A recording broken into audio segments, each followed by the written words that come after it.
힘들게 개발한 특허 기술과 사업 아이디어를 보호받지 못해서 창업에 실패하는 경우가 많습니다. 기술 베끼기 분쟁 실태를 취재했습니다.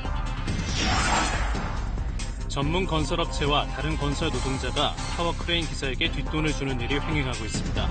건설 현장에서 벌어지는 수상한 돈 거래의 이면을 취재했습니다. 골프에 박세리 퀴즈가 있다면 발레에는 강수진 퀴즈가 있습니다. 올해 은퇴한 강수진 씨와 그 뒤를 이어 발레 한류를 일으키고 있는 2세대 강철 나비들을 만나봤습니다.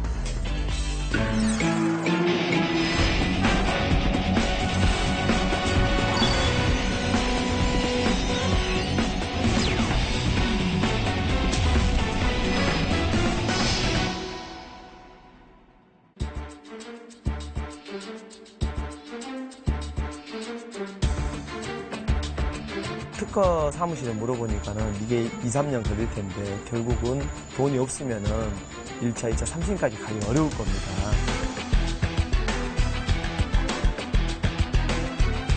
카페에서 가서 그대로 그냥 공짜로 쓰고 또 민간한테는 공짜로 서비스를 하잖아요. 그냥 버틸 때까지 버티다가 사라져버리는 정도?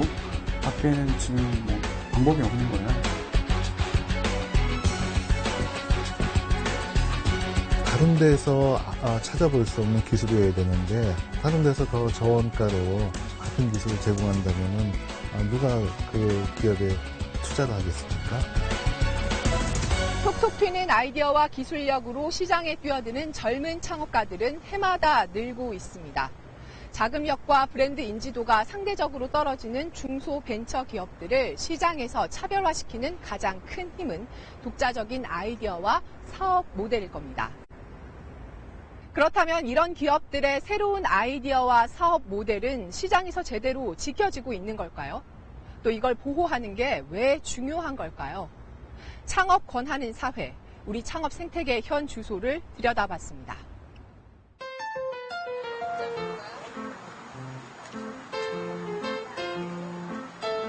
경기도 파주에 자리 잡은 작은 빵집.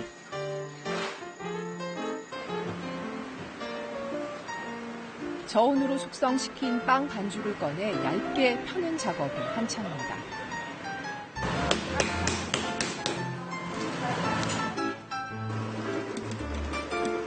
반죽 위에 마늘을 넣어 만든 페이스트를 바르고 동그랗게 말아 고리 모양을 만듭니다. 이런 식으로 마르게 되면 이런 식으로 겹쳐져요. 네. 겹쳐진 게 이제 부풀어 오르면서 이제 같이 한 빵이 됨으로써 이제 90겹이 되는 거죠.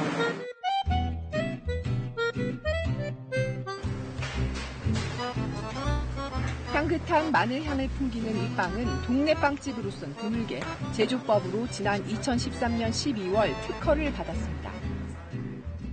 빵을 개발을 했는데 이것을 서울로 나가고 싶은데 이걸 나가려고 이제 물어보니까 이거 대기업이 다 따라서 하게 되면은 이건 너희는 무조건 죽는다. 그래서 저는 돈이 적게 들어간 방법이 특허를 내는 방법을 해서 이걸 2년 동안 제가 개발을 한 거예요. 지난 2014년 프란치스코 교황 방한 당시 간식으로 제공되면서 이른바 교황빵으로 유명세를 타기도 했습니다. 하지만 지난해 비슷한 마늘빵을 출시한 국내 대형 제빵 업체가 김 씨를 상대로 특허청에 특허 무효 심판을 청구했습니다. 제조 방법이 일본의 제빵 책에 소개될 만큼 보편화된 것이어서 특허가 될 만한 기술이 아니라는 논리였습니다. 김 씨의 특허가 무효라고 주장하던 대형 제빵 업체 측은 3개월여 만에 특허 무효 심판 청구를 취소했습니다. 업체 측은 취재진에게 여러 경로를 통해 업체의 입장을 듣고 이해하게 됐으며 논란이 지속되는 모습도 바람직하지 않다고 판단해 대승적 차원에서 특허 무효 심판 청구를 철회했다고 이유를 밝혔습니다. 소송전에서는 벗어났지만 특허 분쟁으로 3개월을 끌면서 김 씨가 계획했던 프랜차이즈 사업은 차질을 빚었습니다. 아니 이거 다른 데 할 수 있습니까? 아니 못해 저희만 합니다. 그러니까 우리가 하는 거 아니겠어요. 근데 우리한테는 이 빵을 받으려고 그러면 그런 특허가 있었기 때문에 그러는데 당연히 못하는 거죠. 아무것도 못하는 거죠. 모의고사는 들어오니까. 특허청 조사 결과 지식재산권으로 분쟁을 겪은 기업 가운데 중소기업이나 벤처기업이 지식재산권을 침해당했다고 주장한 경우는 전체의 65%에 달했고 대기업은 6.8%에 불과했습니다. 하지만 지난 2009년부터 2013년까지 특허 침해 관련 본안 소송 결과를 전수 분석해봤더니 대기업을 상대로 중소기업이 승소한 경우는 단 한 건도 없었습니다.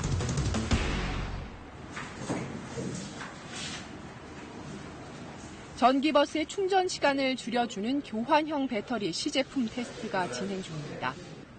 이 업체는 정부 R&D 사업에 참여해 전기버스에 탈부착이 가능한 교환형 배터리 팩을 지난 2014년 최초로 개발했습니다.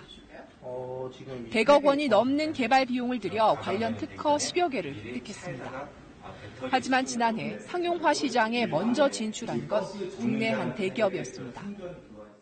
저희 배터리 팩 어떤 부품을 제조하는 이제 그 업체에서 이제 제보가 들어왔어요. 이제 당신네 회사가 제작한 그 배터리 팩과 아주 매우 유사한 거의 똑같다고 할 수 있는 그런 제품을 모 대기업에 이렇게 1차 벤더사에서 그 제작을 해주려고 그러는데 대기업 측은 2004년부터 기술을 개발 중이었고 특허에 저촉되지 않도록 제품을 개발한 것이라고 밝혔습니다.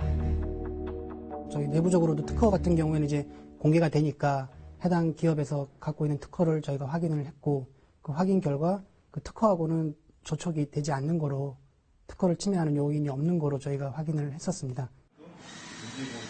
처음으로 특허를 등록한 업체 측에서는 대기업이 비슷한 제품을 내놓았을 경우 법적으로 싸우거나 경쟁하기에는 자금과 시간, 능력 모두 부족한 경우가 많습니다.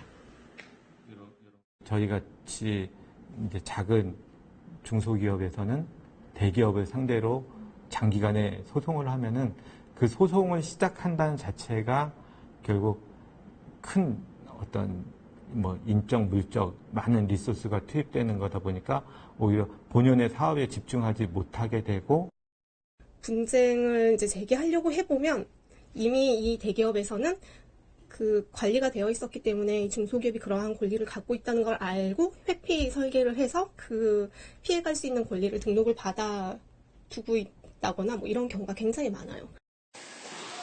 중소기업이나 벤처기업의 입장에서 기술 개발 초기에 특허 분쟁에 휩싸이게 되면 소송 비용도 부담이지만 무엇보다 투자 유치에 어려움을 겪을 수밖에 없습니다. 다른 데서 찾아볼 수 없는 기술이어야 되는데 다른 데서 더 저원가로 같은 기술을 제공한다면은 누가 그 기업에 투자를 하겠습니까? 정부는 특허 분쟁에서 상대적 약자인 중소기업을 지원하기 위해 특허 분쟁 컨설팅, 특허 심판 소송 대리 지원 등의 사업을 진행하고 있습니다. 올 6월부터는 특허를 침해한 걸로 의심되는 측의 증거 제출 의무를 강화한 법안도 발효됐습니다. 그 입증 책임을 전환하는 식으로 저희들이 갑니다. 이쪽에서 손해를 주장하면 침해했다고 의심되는 사람이 그 말에 대해서 소명을 하고 소명을 못하면 권리자의 말이 맞는 걸로 간주해 주도록 그렇게까지 지금 갑니다. 특허권자의 권리를 보호하기 위한 장치는 강화되는 추세지만 법으로 보호받기 힘든 지적재산권의 사각지대도 있습니다.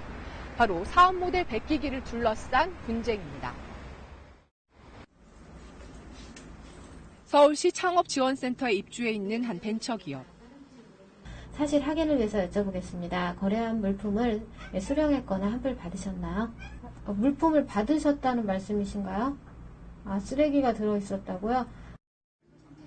이 업체는 인터넷에서 중고 물품을 거래할 때 사기당할 위험이 있는지 확인해주는 서비스를 지난 2006년부터 운영하고 있습니다.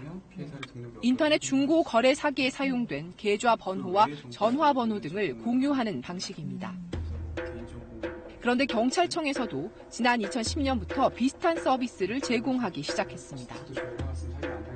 최근 3개월간 3번 이상 경찰에 인터넷 사기 혐의로 신고가 된 적이 있는지를 확인해 주는 겁니다. 모든 서비스의 로직이 동일한 상태고요. 네. 그리고 다른 부분이라고 하면 저희는 민간이고 경찰은 공공기관이라는 거. 김 대표는 사업 초기이던 2007년 경찰청이 공문을 보내와 사기 용의자의 데이터베이스를 제공해달라고 요청했다고 주장했습니다. 2011년에는 사기 방지에 기여한 공로로 경찰청으로부터 감사장까지 받았습니다. 연구개발을 해야 되고 서비스 비용이 계속 지출이 돼야 되는데 경찰청에서 저희가 뭔가 만들어 놓으면 그대로 카피해서 가서 그대로 그냥 공짜로 쓰고 또 민간한테는 공짜로 서비스를 하잖아요. 버틸 때까지 버티다가 사라져버리는 정도 밖에는 지금 뭐 방법이 없는 거예요. 경찰청은 공공기관이 민간의 사업 모델을 베꼈다는 김 대표의 주장을 일축했습니다. 집적된 정보를 조회하는 기능은 인터넷 사업 모델에서 필수적인 기반 기술인데 이걸 두고 사업 모델을 모방했다고 하는 건 맞지 않는다는 겁니다. 또 2007년 자료 제공 협조를 요청한 사실은 있지만 실제로 받았는지는 확인되지 않는다고 밝혔습니다. 이처럼 사업 모델을 두고 분쟁이 생겼을 경우 처음 아이디어를 내놓았던 중소기업이 법적으로 권리를 인정받기는 어렵습니다. 결국 대기업이나 공공기관의 상생 경영 의지에 호소할 수밖에 없는 게 현실입니다. 글로벌 기업인 구글의 경우 전 세계 스타트업 기업들에게 무료로 창업을 지원하고 사무 공간을 제공하는 사업을 진행하고 있습니다. 혁신적인 아이디어를 가진 스타트업이 늘어나는 게 장기적으로 건강한 창업 생태계를 만들어서 구글에게도 도움이 된다고 보기 때문입니다. 구글 홍콩 오피스하고 일본 오피스에서 온 마케팅 전문가분들하고 2주 동안 프로젝트를 같이 진행을 했습니다. 이런 기회는 구글 캠퍼스가 아니라면 얻기 힘든 그런 부분이라고 생각합니다. 구글 외부에서 많은 혁신들이 나온다고 믿고 있고요. 그래서 이런 혁신들의 기회를 저희가 놓치지 않고 또 계속 지원해주기 위해서 서울뿐만 아니고 전 세계 6군데 있습니다. 이런 캠퍼스 시설이요. 번역이 필요한 사람과 번역을 잘 할 수 있는 사람을 연결해주고 거기서 나온 데이터를 기업에 판매하는 벤처 기업입니다. 무지하게 덤내용이라고 치면은 저희는 이거를 누구한테 보내냐면 이거를 가장 잘 번역할 수 있는 사람들 300명의 핸드폰으로 보내요. Seriously hot 이렇게 오는 거죠. 4년 전 창업한 이정수 대표는 창업 초기부터 국내보다 해외 시장을 겨냥했습니다. 대기업이 장악한 국내 시장에서는 스타트업이 쉽게 성장의 한계에 부딪힐 수밖에 없다고 이 대표는 말합니다. 기업에 대한 아이디어를 큰 기업에서 인수를 해서 대기업 입장에서는 서비스를 확장해서 자기들의 힘을 가지고 더 많은 사람들이 그 혜택을 누리게 하고 또 흡수당한 기업 입장에서는 갖고 있는 자본을 가지고 다시 회사를 키우고 선순환 구조를 계속 그려야 되는 게 그러니까 원래 좋은 구조인데요. 독점 기업이 많은 상황에서 기업을 인수할 만한 니즈를 못 느껴요.